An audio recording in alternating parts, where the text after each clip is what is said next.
Kiou coucou les copains, kiou coucou les copines, bienvenue dans Culturama, l'émission qui parle de culture. Aujourd'hui, on va faire un débriefing de l'épisode 4 de Star Trek Discovery.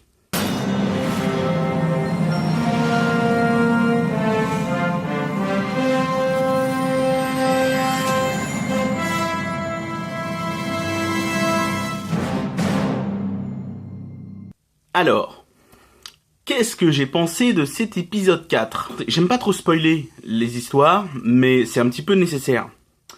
Donc, on retrouve Michael Burnham, qui fait partie cette fois-ci de l'équipe officielle du Discovery, et donc qui est affecté à une recherche un petit peu spécifique. Comme on l'a vu dans l'épisode précédent, l'espèce de bestiole qui les a attaqués dans le vaisseau à la façon alien a été capturée par le capitaine et se retrouve enfermée. Apparemment, le capitaine a envie d'utiliser Burnham pour qu'elle puisse entrer en contact, ou au moins faire de cette bestiole une arme. Comme elle ne sait absolument rien de cet animal, et de toute façon même le capitaine ne sait rien, il va dire à Burnham qu'elle doit faire équipe. Elle va faire équipe avec l'officier de la sécurité. Et comme elle lui dit, moi, je suis spécialiste des armes, et vous êtes spécialiste scientifique.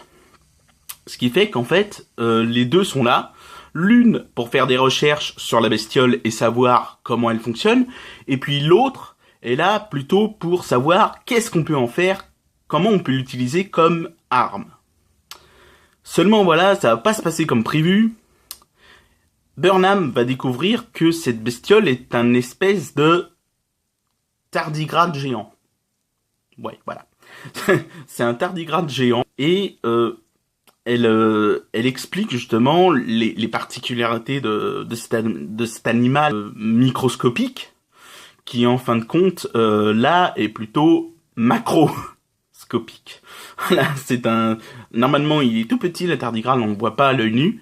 Là, il est géant, il fait quand même, je crois, à mon avis, il doit faire au moins 2 fois la taille d'un être humain. Je pense. Voilà, on l'a jamais vu vraiment grand, ou alors il faisait très sombre, c'était assez compliqué, mais je pense pas vraiment qu'il fasse la taille d'un être humain. Je pense qu'il est plus grand, beaucoup plus grand. Et donc, il va se passer un truc très intéressant. Il va y avoir un accident et la chef de sécurité va mourir. Donc, Burnham se retrouve toute seule à s'occuper de cet animal. Sa, on va dire, compagne de chambre décide d'aller l'aider. Et finalement, Burnham va découvrir que cette bestiole, si elle a attaqué l'autre vaisseau, c'est le jumeau du Discovery, c'est uniquement parce qu'elle a besoin, de ces espèces de spores qui sortent des champignons qui ont été découverts. Et elle va utiliser cet avantage au Discovery. Elle va aller voir le chef de la salle des machines et va lui dire, voilà, il faudrait trouver un moyen pour savoir le lien qu'il y a entre les deux. Finalement, comme je l'ai dit, ils ont découvert que ils vont discuter, que le tardigrade et les champignons discutent ensemble. Et elle pense que le tardigrade peut servir à faire un bond dans l'espace, comme ils ont envie de le faire avec les spores. Finalement, il va y avoir une colonie, si je me souviens bien, qui va être attaquée par les Klingons. Et Burnham va trouver le moyen, avec le chef de la salle des machines, de booster les moteurs du vaisseau grâce au fameux tardigrade et de l'utiliser comme étant un navigateur. Ils vont réussir finalement à faire le premier vrai bond du Discovery et à sauver, on va dire, les colons. Même si les colons ne savent pas par quoi ils ont été sauvés, apparemment, parce que ça a été beaucoup trop vite. Ensuite, bon, on va passer vite fait, parce qu'il y a une petite période sur les Klingons, on s'en fout, c'est pas important, c'est pas intéressant non plus, voilà. Donc qu'est-ce que j'ai pensé de cet épisode numéro 4 ? Bah c'est bon, c'est même très bon. Il y a juste un truc qui me dérange vraiment. Si je devais mettre les points positifs et le point négatif, en point positif, je mettrais en premier lieu cette idée absolument incroyable d'avoir utilisé le tardigrade comme étant un navigateur qui fonctionnerait avec les champignons et de pouvoir faire le fameux bond dans l'espace-temps. Là-dessus, je suis... dans l'espace. Là-dessus, je suis assez étonné de voir à quel point ils ont osé faire quand même un truc. Souvent, on utilisait un truc en fusion, en réaction dans les vaisseaux spatiaux. Là, c'est un petit peu différent. C'est carrément un animal qui est en osmose avec avec des espèces, on va dire, avec la nature, quoi. En gros, c'est un petit peu ça. Une espèce presque végétale, mais qui est en osmose avec et qui fonctionne pour pouvoir faire ce fameux bond. Donc c'est très intéressant, c'est bien écrit. Il y a pour moi un très très gros problème, par contre, gros point négatif de cet épisode, c'est les Klingons. On s'emmerde avec les Klingons, ils ont vraiment pas l'air de méchants. Vraiment, si c'est vraiment les méchants de Discovery, alors ils ont intérêt à faire attention parce que ils sont pas méchants. Je veux dire, les Goa'uld dans SG1, dans Stargate SG1, c'est des méchants. Oui, on le voit dès le pilote que c'est des méchants. C'est des méchants, vilains pas beaux. On prend par exemple les Klingons dans le Star Trek normal. C'est des méchants. Enfin au début. Les Romuliens, c'est des méchants. On peut prendre les Borg, c'est des méchants. Voilà, ça c'est des méchants. Les Klingons de Discovery, voilà quoi. Quand on regarde par exemple Battlestar Galactica, encore une fois, les Cylons, c'est des méchants. Mais là, sérieux,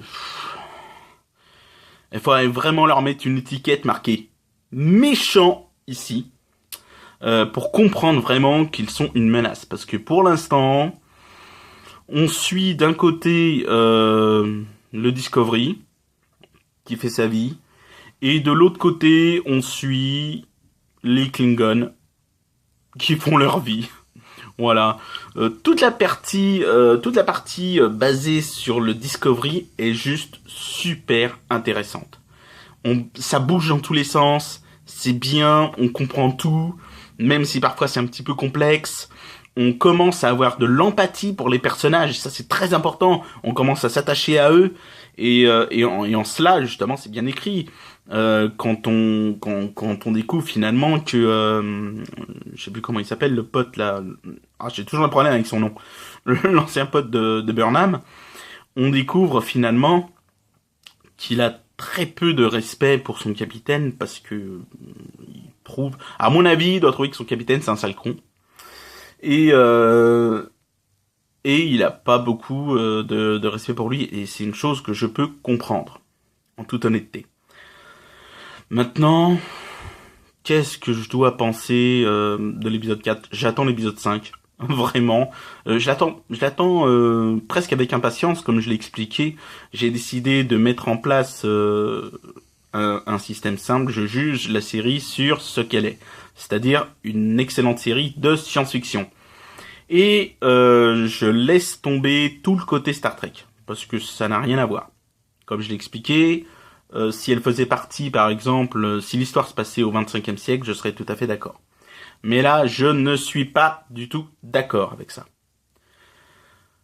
Globalement, l'épisode est très bien écrit. On sent qu'ils veulent aller plus loin, qu'ils veulent oser, et ils osent. Ils osent pas mal. Après, c'est pas non, je pense pas que ça va être la série du siècle, et encore moins celle du millénaire, mais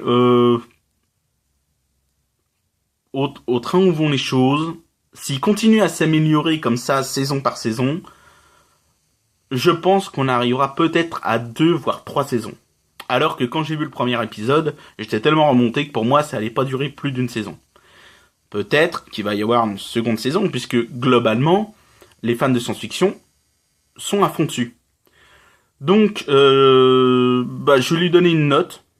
c'est une note de fan de SF, et va avoir facilement la note de... Cet épisode va avoir la note de 8 sur 10. 8 sur 10, pourquoi ? À cause des Klingons, on n'y croit pas une seule seconde. Pour moi, c'est pas des méchants, ils sont pas intéressants. On se fout, on s'emmerde quand ils sont là. Et toute la partie sur le Discovery est super intéressante. Donc on s'emmerde pendant la moitié de l'épisode. C'est bien dommage. J'attends l'épisode 5, donc comme je l'ai dit, avec impatience, pour pouvoir vous donner mon avis, qui arrive un petit peu tard, mais je me suis occupé du premier épisode du dossier Star Trek. Donc, je vous dis kiou coucou. On se voit pour la prochaine vidéo. À bientôt dans l'espace.